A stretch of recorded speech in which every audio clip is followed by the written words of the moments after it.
Lutte ouvrière présente une liste de travailleuses et de travailleurs communistes. Cette liste s'adresse aux ouvriers qui fabriquent les voitures et les téléphones.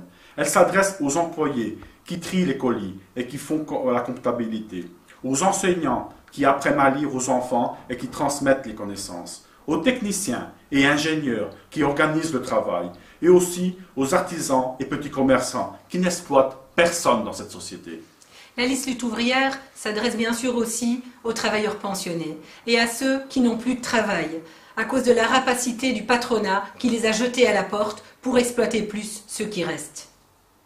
La liste lutte ouvrière s'adresse aussi aux jeunes, aux élèves et étudiants qui seront les travailleurs de demain et que pour certains, les chômeurs de demain. Des centaines de milliers de jeunes commencent à manifester contre le gouvernement et contre les entreprises, qui ne font rien ou vraiment trop peu pour empêcher le réchauffement climatique et l'aggravation de la pollution.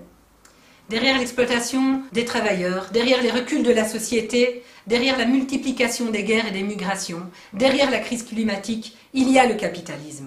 C'est le fonctionnement du capitalisme qui engendre le chômage, les bas salaires, la misère, la pollution et les guerres aussi. C'est pour cela que nous sommes pour une société qui ne sera plus basée sur la course au profit et à la concurrence. Nous sommes pour une société où la production sera en fonction des besoins réels des gens, pas en fonction du profit. Alors ça ne se fera pas en une seule fois. Il faut d'abord que les travailleurs reprennent conscience de leurs forces et qu'ils s'organisent. Il faut que les travailleurs se défendent face aux attaques du patronat et du gouvernement. Le premier problème, c'est le chômage. Il faudra que les travailleurs, par des luttes puissantes, imposent la répartition du travail existant entre tous. Un autre problème, c'est le niveau des salaires et des pensions qui sont trop bas.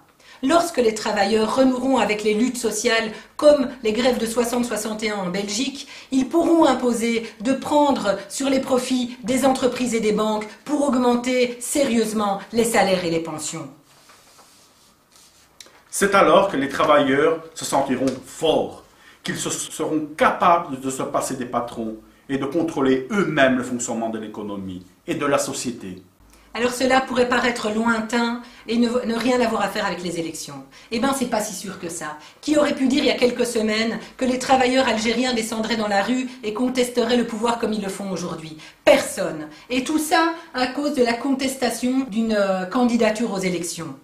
Bien sûr, les élections ne peuvent pas changer la vie. C'est vrai.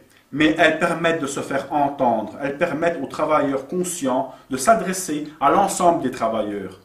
Et de crier « Nous ne devons pas supporter cette société injuste et inhumaine ». Cela ne suffira pas à renverser cette société. Mais plus il y aura de votes pour notre liste qui défend un programme pour les luttes à venir et des idées communistes, plus cela renforcera la classe ouvrière face aux capitalistes et aux gouvernements qui les soutiennent.